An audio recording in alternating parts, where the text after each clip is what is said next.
Hello, my friends. Let's press forward with the topics for today's program, which will be overwhelmingly focused on the conflict in Ukraine. If we talk about the diplomacy, if that is the right word to describe what has been happening over the conflict in Ukraine, then since President Trump became president in January of this year, an interesting pattern has developed. First, the Americans contact the Russians. There are discussions. The Americans come up with a plan. The plan falls well short of what the Russians would agree to, but at least it represents movement away from the extraordinarily belligerent and nihilistic position of the Biden administration. The Ukrainians are unhappy and the Europeans are furious, shocked even.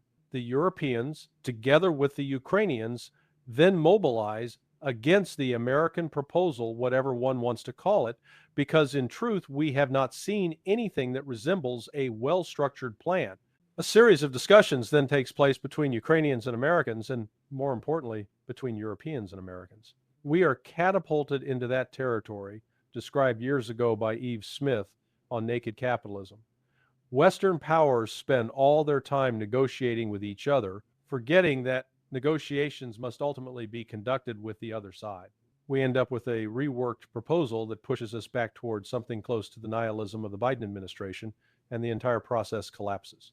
I suspect we are going through yet another iteration of that cycle. We had it in early March when the Americans strong-armed the Ukrainians into agreeing to a ceasefire that would have left the Russians in control of the territory they occupied, effectively freezing the conflict along existing lines. That was a non-starter for the Russians.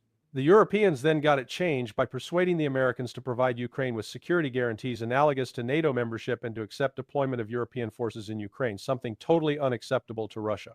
Then came the meeting in Alaska, where President Trump largely accepted Istanbul Plus with some modifications Putin alluded to at the recent Security Council meeting in Moscow. It's not difficult to infer what those modifications were: a ceasefire in Zaporizhia and Kherson regions, combined with a complete Ukrainian pullout from Donbass.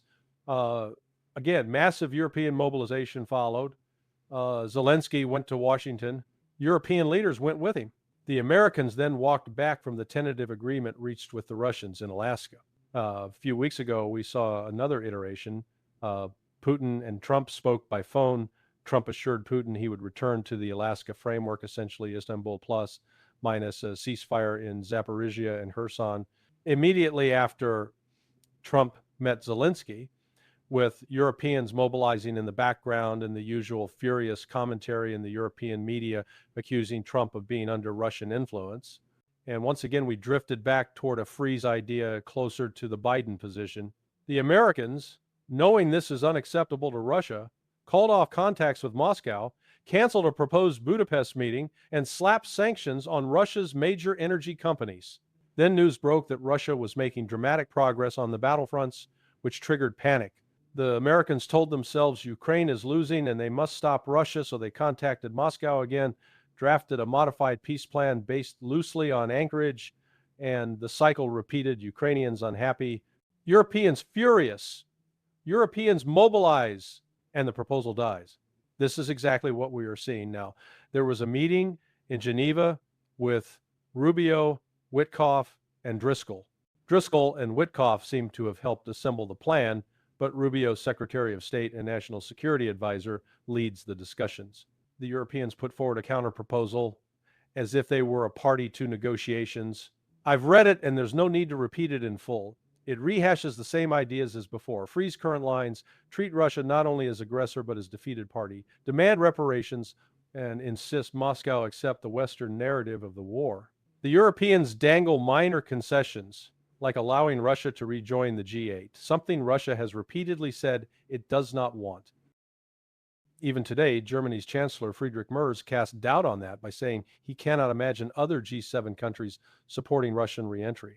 So it looks like a bait and switch designed to be abandoned the moment Russia agrees, which is astonishingly counterproductive. The Europeans also propose caps on the Ukrainian armed forces. Where Americans had previously accepted 600,000 troops, Europeans now propose 800,000, multiples higher than the forces Ukraine appears to have on the line, likely closer to 200,000. No one explains how a broken, exhausted Ukraine would field such an army. In reality, it's a fictitious number introduced because Europeans know Russia will reject it. So if the pattern repeats, Either Americans will be too embarrassed to present this to Russia and talks collapse, or Driscoll will bring a watered-down, reworked proposal to Moscow that differs little from the already rejected Kellogg-Freeze plan. Kellogg, incidentally, is back in the media saying we're close to a deal and giving every indication he likes what's emerging, unsurprising since it's essentially his plan.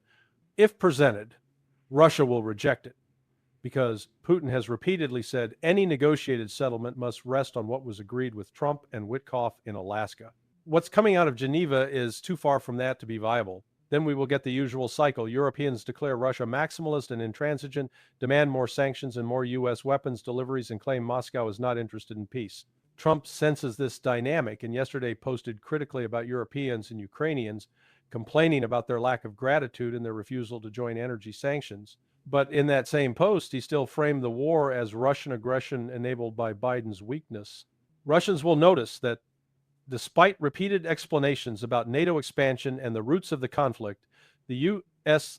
leadership still does not truly absorb Russia's stated causes of war. That undermines any diplomatic credibility. Will Trump tear up the European-Ukrainian line and return to Anchorage? I don't think so. He hasn't done it so far.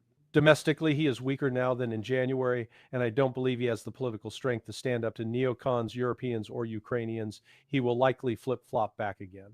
Putin has already signaled that if Washington retreats, Russia can tell its allies, China, India, Brazil, South Africa, and others, that Moscow showed flexibility, met America halfway, reached a provisional agreement in Anchorage based on U.S. proposals, and that it was Washington who failed to honor it. Putin reminded the Security Council of this not only for domestic hardliners, but for allies watching from abroad.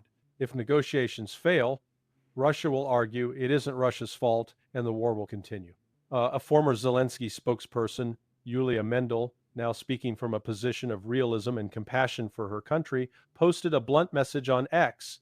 She said, every subsequent deal for Ukraine will be worse because Ukraine is losing people, territory, and economy. She pointed out the EU has no strategy, no meaningful leverage over Moscow or Washington, no direct dialogue with Russia, and that arguments about Russia gaining little land are childish when weighed against the human cost.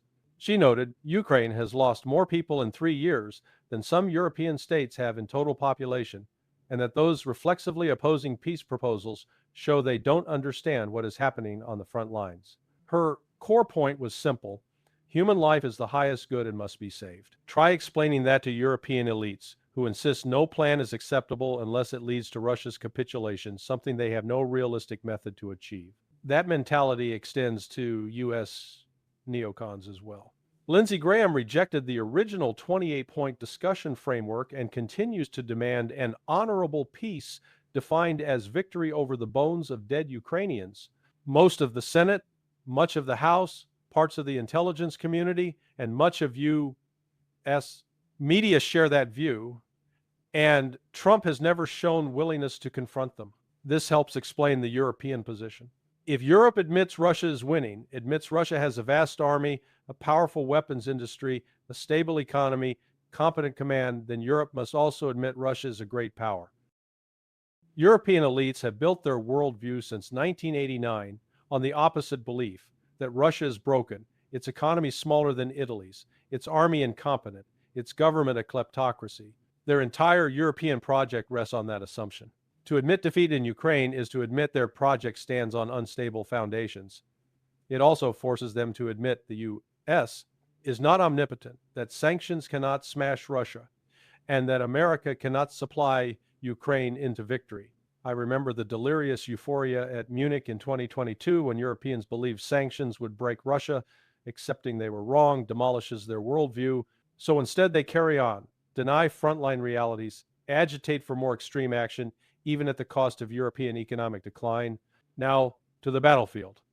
Over the last 24 hours, there is further evidence of Russian advances. Russia is tightening its grip on Pokrovsk. Ukrainian channels close to the military have circulated claims of dramatic counter-success, recapturing thirds or halves of the city, breaking sieges, freeing Mirnograd. There is no video evidence to support this.